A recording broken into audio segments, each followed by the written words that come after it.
Assalamualaikum warahmatullahi wabarakatuh. Bertemu lagi dengan Ibu Andri.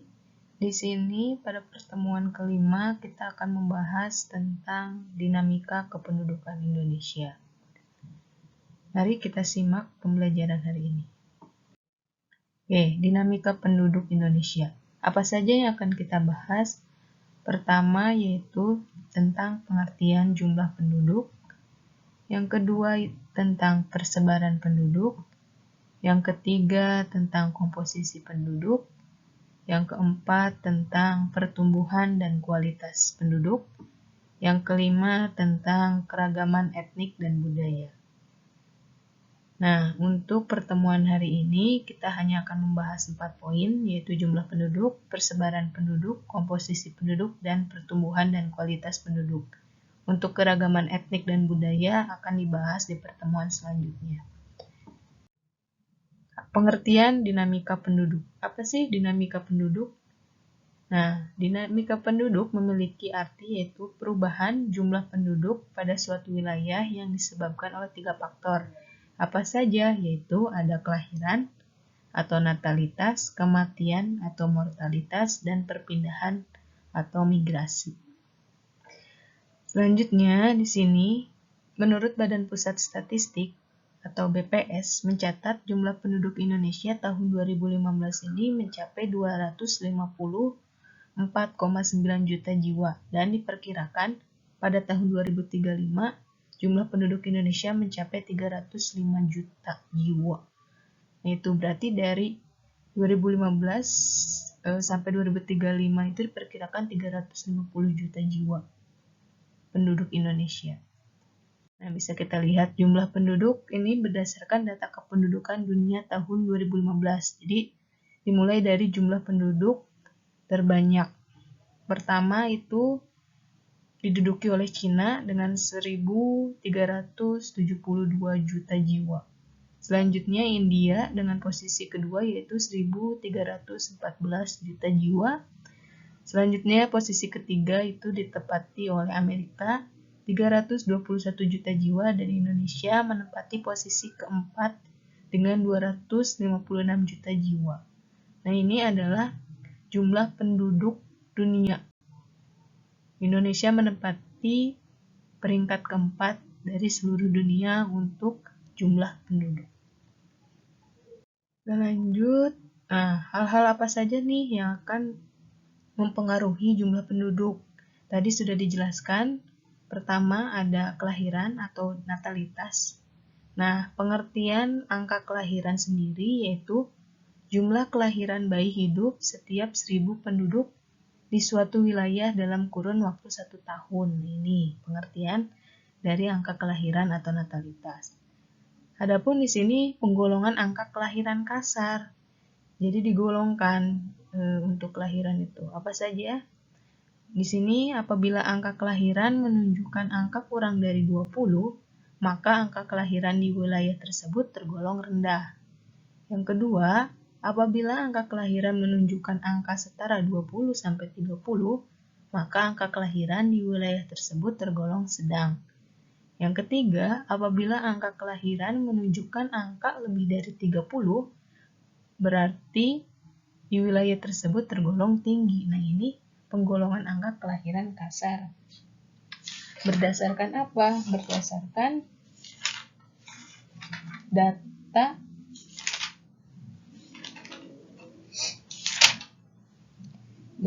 kasar atau CBR. Nah, ini. Jadi kenapa bisa tinggi rendahnya suatu kelahiran? Ada beberapa faktor penunjang kelahiran. Salah satunya anak menjadi harapan bagi orang tua sebagai pencari nafkah. Yang kedua, anak merupakan penentu status sosial.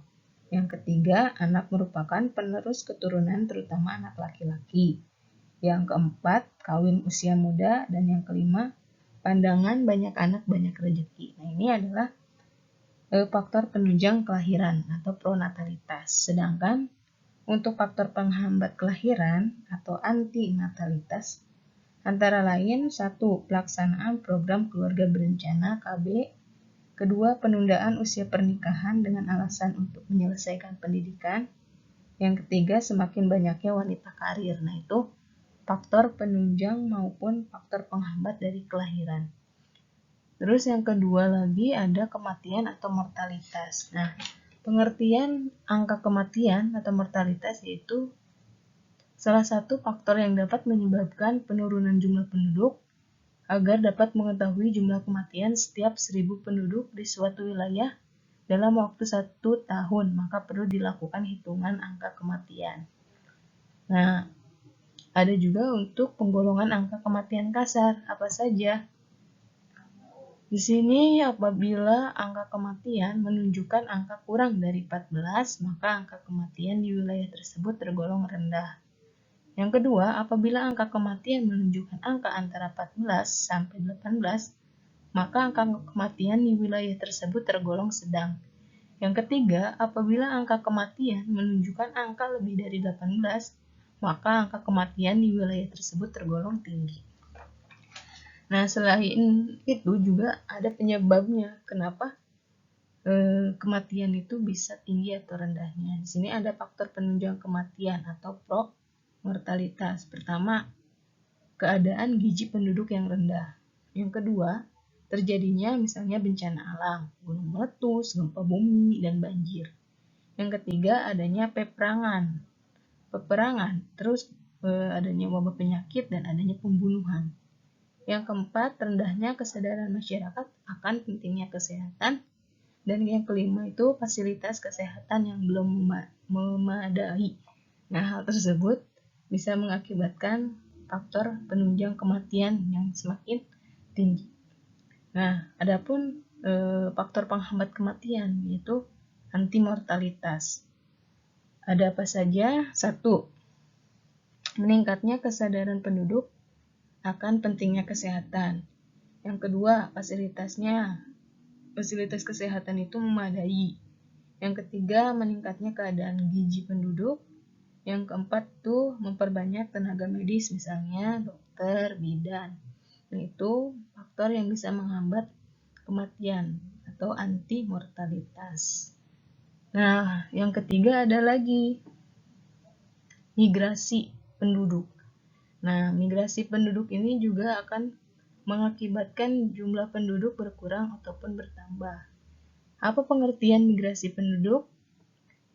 Nah, migrasi penduduk adalah proses perpindahan penduduk akan menyebabkan jumlah penduduk di suatu wilayah itu tadi bertambah atau berkurang. Hal inilah yang disebut dengan migrasi. Migrasi merupakan akibat dari keadaan lingkungan alam yang kurang menguntungkan. Nah, di sini ada beberapa macam bentuk dari migrasi. Pertama, adanya migrasi internasional, yaitu apa? Perpindahan penduduk dari suatu negara ke negara lainnya. Ini ada apa saja? Di sini ada imigrasi. Imigrasi itu yaitu masuknya penduduk dari suatu negara ke negara lain dengan tujuan menetap. Nah, ini orang yang melakukan imigrasi disebut imigran. Yang kedua ada emigrasi. Emigrasi itu adalah keluarnya penduduk dari suatu negara ke negara lain. Orang yang melakukan emigrasi disebut emigran.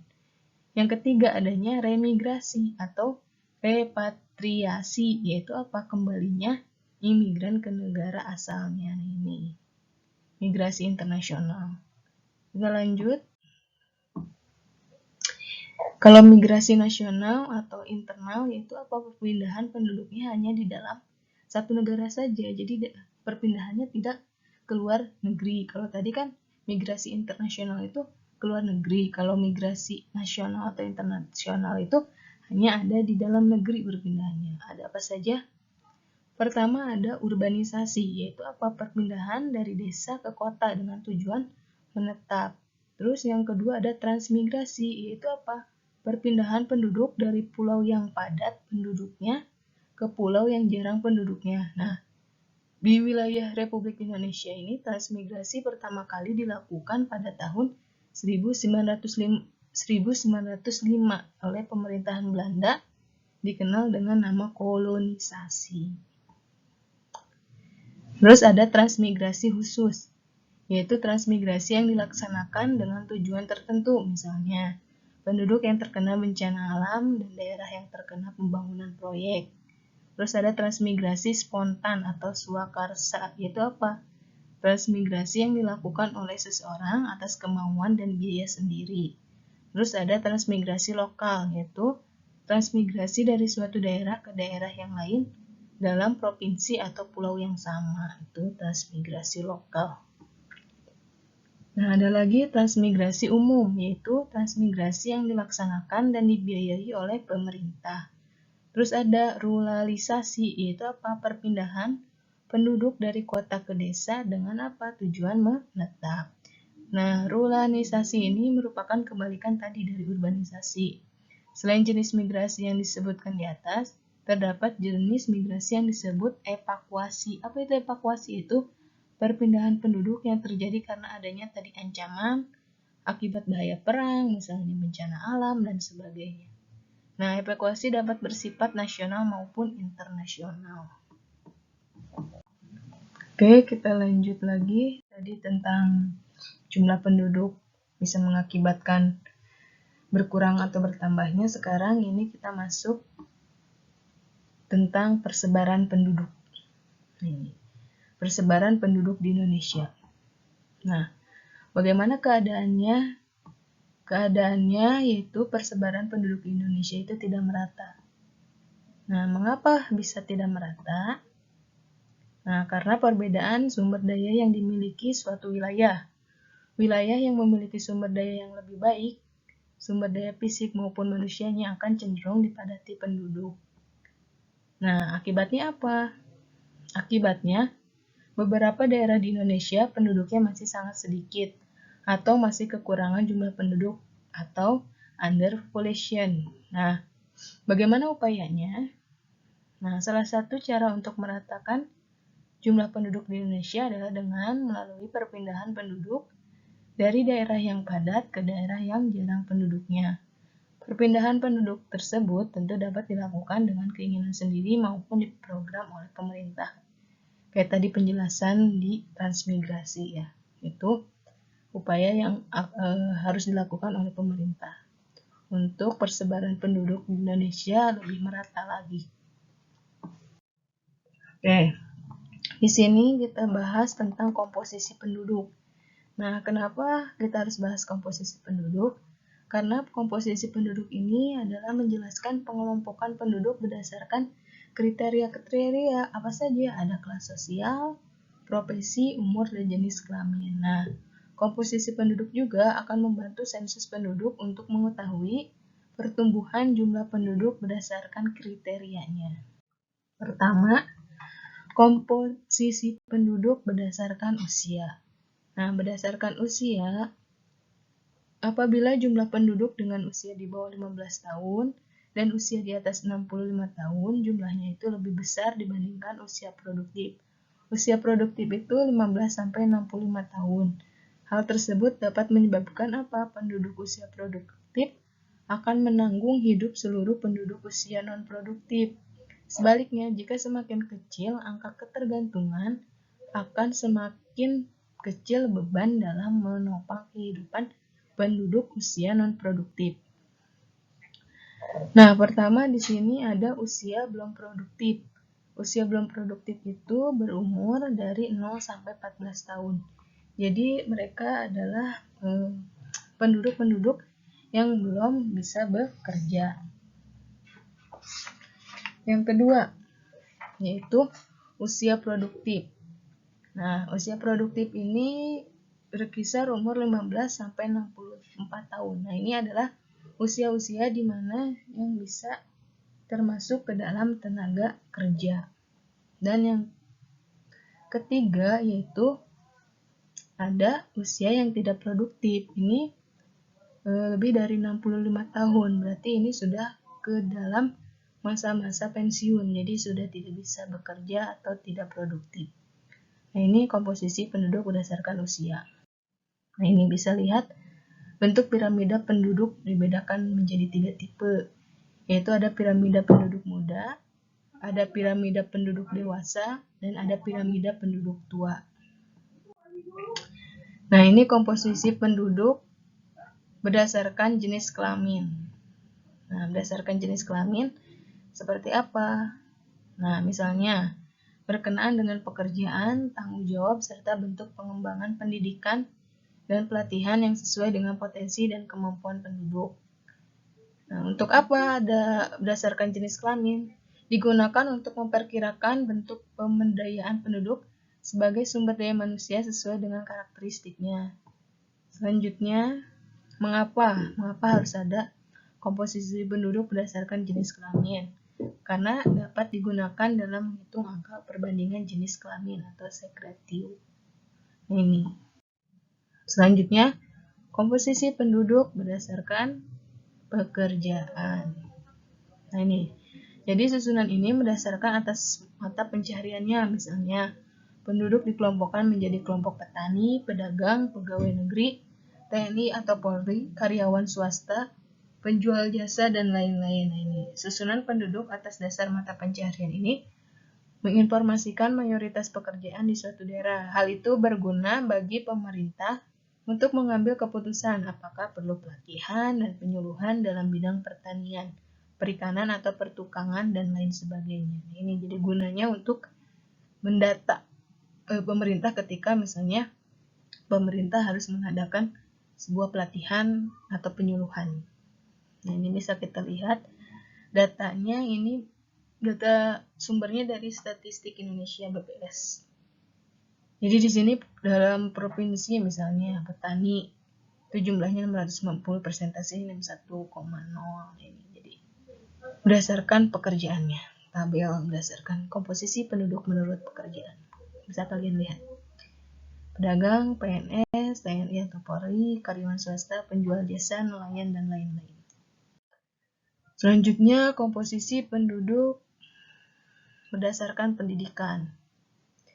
Nah, di sini susunan penduduk menurut tingkat pendidikan dapat dikelompokkan atas dasar pendidikannya. Misalnya, penduduknya tidak sekolah, tidak tamat sekolah dasar, tidak tamat sekolah lanjutan tingkat pertama, tamat sekolah lanjutan tingkat pertama, tidak tamat sekolah lanjutan menengah umum atau kejuruan, tamat sekolah menengah umum atau kejuruan, tidak tamat akademi atau perguruan tinggi, dan tamat akademi atau perguruan tinggi. Nah, kenapa perlu kita mengkomposisikan penduduk berdasarkan pendidikan? Nah, karena akan digunakan untuk penentu kebijakan pendidikan. Misalnya apa? Penentuan penambahan sekolah, penambahan guru, buku paket, penambahan sarana dan prasarana sekolah. Nah, ini bisa kalian lihat tabelnya di sini. Ini berdasarkan sensus BPS tahun 2010. Nah, ini. Jumlah penduduknya dari 215 juta orang itu yang lulusan SLTP 17%, SLTA 17%, SMK 2%, perguruan tinggi 5%, yang tidak tahu atau belum pernah sekolah 9%, tidak tahu atau belum tamat SD 19%, SD 31%. Nah, ini data-data komposisi penduduk Indonesia pada tahun 2010. Dan lanjut, komposisi penduduk berdasarkan agama. Nah, ini Indonesia terkenal akan beberapa agama. Nah, ini dasar agamanya yang dianut penduduk yaitu ada Islam, Katolik, Protestan, Hindu, Buddha, Konghucu. Nah, ini jadi negara itu memberikan kebebasan bagi semua penduduknya untuk memilih agama sesuai dengan keyakinannya. Jadi negara tidak boleh ikut campur atau memaksakan penduduknya untuk mengikuti salah satu agama. Nah, itu tidak boleh. Nah, di sini ada komposisi penduduk berdasarkan agama pada sejumlah pulau besar di Indonesia. Ada Jawa di sini. Nah, di sini Jawa dan Bali itu 95% adalah beragama Islam. Terus sisa-sisanya ada Hindu, Kristen, Buddha, Katolik, dan Konghucu. Nah, di Kalimantan juga agama Islam adalah komunitas terbesar dengan 78%, sisanya ada 9% Kristen, Katolik 9%, Buddha 2%, dan lain-lainnya. Selanjutnya itu Papua. Papua ini dominannya adalah agama Kristen dengan 63%, sisanya Islam 21%, dan lain-lainnya 16%. Terus ada Pulau Sulawesi dengan komunitas atau terbanyaknya agamanya Islam 81%, Kristen 16%, Katoliknya 2%, Hindunya dan Buddha Konghucu itu kurang dari 1%. Terus Sumatera komunitas terbesarnya agama Islam. Selanjutnya ada Kristen dengan 9%, Katolik, Hindu, Buddha, dan Konghucu sisanya. Yaitu berdasarkan komposisi penduduk berdasarkan agama. Nah, ini komposisi penduduk berdasarkan wilayah geografis desa dan kota. Ini jadi secara geografis penduduk itu dapat dibagi berdasarkan lokasi tempat tinggalnya di desa atau di kota. Lokasi tempat tinggal penduduk itu dapat menjadi ciri dari perkembangan ekonomi suatu negara. Nah, biasanya sebagian besar penduduk negara maju itu tinggal di perkotaan. Sebaliknya, jika negara-negara berkembang itu kebanyakan itu tinggal di desa. Nah, ini bisa kalian lihat perbedaan masyarakat desa dan kota dari aspek lingkungan alam. Biasanya masyarakat desa itu bergantung pada alam. Masyarakat kota itu biasanya tidak bergantung pada subur tidaknya keadaan alam. Mata pencariannya petani di masyarakat desa, nelayan dan peternak. Sedangkan di masyarakat kota itu biasanya beraneka ragam sesuai dengan keahlian atau keterampilan penduduknya. Dilihat dari aspek ukuran komunitas. Nah, masyarakat desa itu lebih kecil dibandingkan dengan masyarakat kota. Sedangkan masyarakat kota itu sangat padat dan heterogen. Heterogen ini beraneka ragam. Nah, terus ada aspek stratifikasi tingkatannya. Misalnya dari masyarakat desa dilihat dari kepemilikan tanah dan bangsawannya. Jadi strata yang dihormati di desa itu biasanya yang banyak memiliki tanah dan termasuk bangsawan. Kalau di masyarakat kota itu dilihat dari ukuran kekayaan pendidikan dan status sosialnya. Terus dari aspek mobilitas sosial perpindahannya. Kalau masyarakat desa ini relatif kecil karena masyarakat pedesaan sifatnya homogen, jadi homogen itu sama. Terus kalau masyarakat kota dinamis karena masyarakatnya heterogen, tadi bermacam-macam. Jadi mobilitasnya itu lebih dinamis. Terus dari aspek pengawasan sosial, masyarakat desa berdasarkan kebiasaan, adat istiadat, dan agama, jadi lebih kental. Terus kalau masyarakat kota itu berdasarkan norma hukum. Kepemimpinan masyarakat desa ditentukan oleh kejujuran, kebangsawanan, dan pengalaman. Kalau masyarakat kota ditentukan oleh sistem hierarki, itu apa? Susunan tingkat pemerintahan dan birokrasi. Aspek solidaritasnya, masyarakat desa sangat tinggi seperti gotong royong dan musyawarah. Kalau masyarakat kota lebih berorientasi pada kepentingan material. Terus aspek sistem nilai, cenderung memegang teguh nilai agama, etika, dan moral. Kalau masyarakat kota cenderung pada nilai ekonomi dan pendidikan. Nah, ini ada pertumbuhan penduduk dan kualitas penduduk. Pertama, itu pengertian dari pertumbuhan penduduk. Yang kedua, tentang faktor yang mempengaruhinya. Yang ketiga, kategori. Yang keempat, sifatnya. Yang kelima, ada kriterianya. Dan yang terakhir, ada kualitas. Nah, ini pengertian dari pertumbuhan penduduk apa? Itu keseimbangan dinamis antara kekuatan yang menambah dan kekuatan yang mengurangi jumlah penduduk. Faktor yang pengaruhnya ada kelahiran, kematian, dan migrasi tadi, atau perpindahan penduduk. Terus ada imigrasi, yaitu penduduk masuk, emigrasi penduduk keluar. Terus kategorinya, alami misalnya kelahiran dan kematian. Terus non-alaminya misalnya migrasi, tadi imigrasi, emigrasi. Terus sifatnya menambah, misalnya kelahiran dan imigrasi. Kalau mengurangi berarti kematian dan emigrasi. Terus kriterianya kalau rendah itu berarti kurang dari 1%. Kalau sedang 1% sampai 2%. Dan tinggi itu lebih dari 2%. Nah, di sini ada kualitasnya. Kualitasnya itu pendidikan, pendapatan, kesehatan. Nah, itu adalah tadi pertumbuhan penduduk itu, beberapa hal. Nah, kita masuk ke dalam keadaan kependudukan di Indonesia seperti apa. Nah, kategori pertumbuhan penduduknya termasuk sedang, yaitu 1,4% per tahun. Yang kedua, termasuk ke dalam struktur penduduk lebih banyak pada usia muda tadi atau usia produktif. Yang ketiga, masalah kualitas penduduk yang terjadi di Indonesia dipengaruhi oleh masih rendahnya tingkat pendidikan, rendahnya tingkat kesejahteraan yang kemudian dapat mempengaruhi pendapatan per kapita masyarakat tersebut.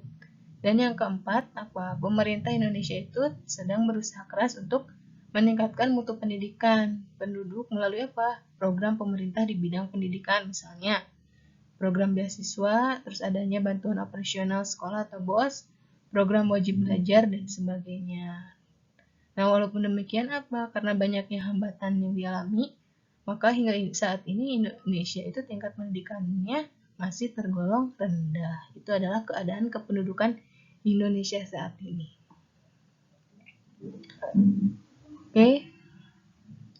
Nah, di sini pertumbuhan penduduk usia muda yang cepat akan mengakibatkan tingginya angka pengangguran. Nah, persebaran penduduk tidak merata juga.